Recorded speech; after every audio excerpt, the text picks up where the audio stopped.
Hello friends, मेरा नाम निधि है और मेरे चैनल में आप सबका बहुत बहुत स्वागत है। कल हमने नंबर थ्योरी स्टार्ट की थी जिसमें हमने एचसीएफ और एलसीएम सीखा था।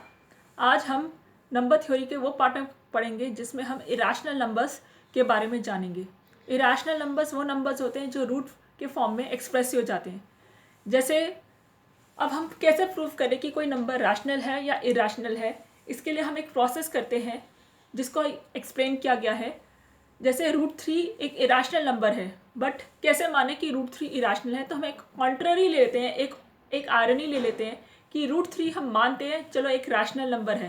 रैशनल नंबर की परिभाषा क्या होती है कि जो फ्रैक्शन के फॉर्म में एक्सप्रेस हो जाए p/q, जहाँ डिनोमिनेटर q 0 नहीं है। तो हम कह सकते हैं p/q या a/b कि हम √3 एक रैशनल नंबर है जिसके इंटीजर्स a/b हैं। चलो a/b का कोई कॉमन फैक्टर है अदर देन 1। जैसे मान लो हम अज्यूम कर लें कि कोई नंबर है फॉर एग्जांपल 2/8, तो 2/8 या फिर 6/8, तो 6/8 का कॉमन फैक्टर हो गया 2, तो आ गया 2 3/4। तो हम उसका लीस्ट फैक्टराइज करके उसकी जो लीस्ट प्राइम है, प्राइम नंबर तक हम उसको लेकर आएंगे। तो हम अज्यूम करते हैं कि a एंड b आर को प्राइम्स, उनका कोई कॉमन फैक्टर नहीं है। उनके कॉमन फैक्टर्स को हमने कैंसिल करके एक लीस्ट प्राइम नंबर तक हम ले आए हैं दोनों। तो हमने जो a √3 is equal to a/b है, तो हम उसको ऐसे भी एक्सप्रेस कर सकते हैं b√3 is equal to a। Just हमने नंबर्स इंटरचेंज कर दिए हैं। अब हम इन दोनों नंबर्स को स्क्वायर कर देते हैं, तो आ गया हमारे पास 3b² is equal to a²। अब a² जो हमारा है वो डिविजिबल बाय 3 है। इसके लिए हम एक थ्योरम देखते हैं। थ्योरम है हमारी इरेशनल नंबर्स की। वो थ्योरम ये कहती है कि let p be the prime number, कोई भी prime number, if p divides a² then p divides the positive where a is a positive integer. कि कोई भी प्राइम नंबर हो, अगर p a² को डिवाइड कर रहा है तो p a को भी डिवाइड करेगा। उदाहरण के लिए हमने लिया p को एज्यूम कर लिया 25 और a को एज्यूम कर लिया 10, तो a² हो गया हमारा 100। अब हमें पता है कि p जो है वो 100 को डिवाइड कर रहा है। ये हमारे पास एक अवेलेबल कंडीशन है। p 100 is divisible by p, so 100 divide by 5 is 20, but 100 क्या है a²। तो अब हम देखते हैं कि a भी जो हमारा 10 है क्या वो डिविजिबल है? हाँ, 10 is also divisible by p 5 that is equal to 2। तो p also divides 10 that is equal to 2। Sorry, ये मिस्टेक हो गई है। हम यहाँ पे 10 जो है डिविजिबल बाय 5 होना चाहिए, दैट इज इक्वल टू 2।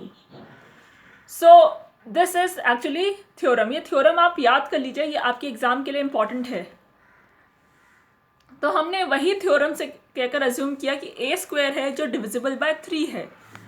अब हम इसको कह सकते हैं उस थ्योरम के आधार पर, जब a² 3 से डिविजिबल है, so a is also divisible by 3 for some integer c। So a is equal to 3c हमने लिख दिया।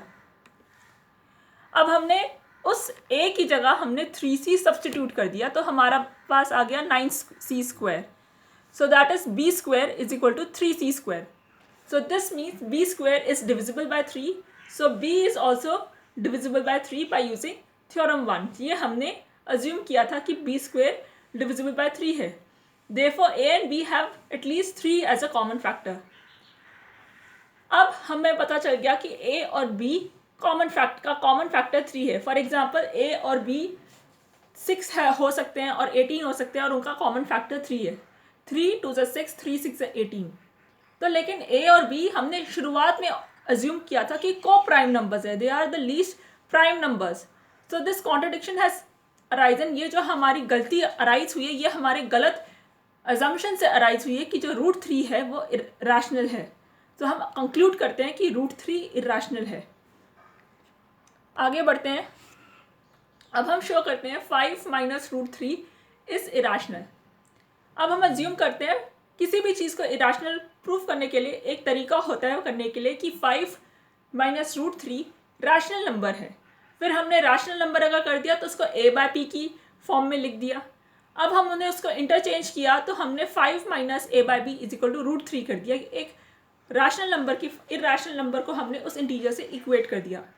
अब हमने उसको रीअरेंज किया इस √3 को, तो हमने 5 - a बाय यानी 5 इसको हमने 5b bye a bye b की तरह हमने रीअरेंज कर दिया। Since a and b are integers we get 5 - a by b is rational, so √3 is rational। अगर हमने 5 शुरुआत में जब हमने रैशनल नंबर्स अज्यूम किए थे तो हमारा रैशनल नंबर अज्यूम करने का यही कारण था कि जो a और b है वो दोनों इंटीजर्स हैं। तो जब दोनों इंटीजर्स हैं तो 5 - a by b is also integer, a by b की कोई integer, so √3 is rational. But हमने ऑलरेडी अभी देखा है कि √3 रैशनल नंबर नहीं है, it is irrational number. So we can conclude that our assumption 5 - √3 is rational was wrong. So 5 - √3 is irrational. अब यहाँ पे ध्यान दीजिए कि a by b इंटीजर्स हैं, सो a by b कोई भी इंटीजर्स हो, लाइक 5, 2 by say 3 और 2 by 4, so 5 - 2 by 4 that is 5 - half rational हो सकता है। बट √3 हम ऑलरेडी प्रूव कर चुके हैं कि इरैशनल नंबर है, तो ये हमारा एक कॉन्ट्रडिक्शन हो गया।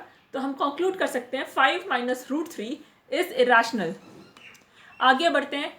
अब हम देखते हैं 3√2 क्या इरैशनल है। ये हमें प्रूफ करने के लिए हम पहले ये प्रूफ अज्यूम करते हैं कि 3√2 इज रैशनल। अब इसका हमने दो कोप्राइम नंबर ले लिए a और b और 3√2 को उसके साथ इक्वेट कर दिया। अब हमने इसको रीअरेंज किया तो we get √2 is equal to a by 3b। अब हमने since 3a and b they are all integers, so 3a by b is rational number. But हमें पता है कि √2 एक इसका मतलब अर्थ हुआ कि √2 is also rational number. But √2 जो होता है हमारा इरैशनल नंबर होता है, इसलिए हम कंक्लूड कर सकते हैं कि 3√2 इज इरैशनल। क्लास आज के लिए इतना ही। आई होप कि आपको ये मेरा वीडियो अच्छा लगे। अगर आप ये सारे इतना पोर्शन भी कर लेंगे रियल नंबर का, तो आप जो आपका रियल नंबर का वेटेज है, नंबर थ्योरी का वेटेज 5 नंबर का CBSE बोर्ड में, आप आराम से उसको क्लियर कर सकते हैं। आप इन जो मैंने बताया इनकी प्रैक्टिस कीजिए, और कोई भी डाउट हो तो मेरे ईमेल पर आप मुझे लिख सकते हैं।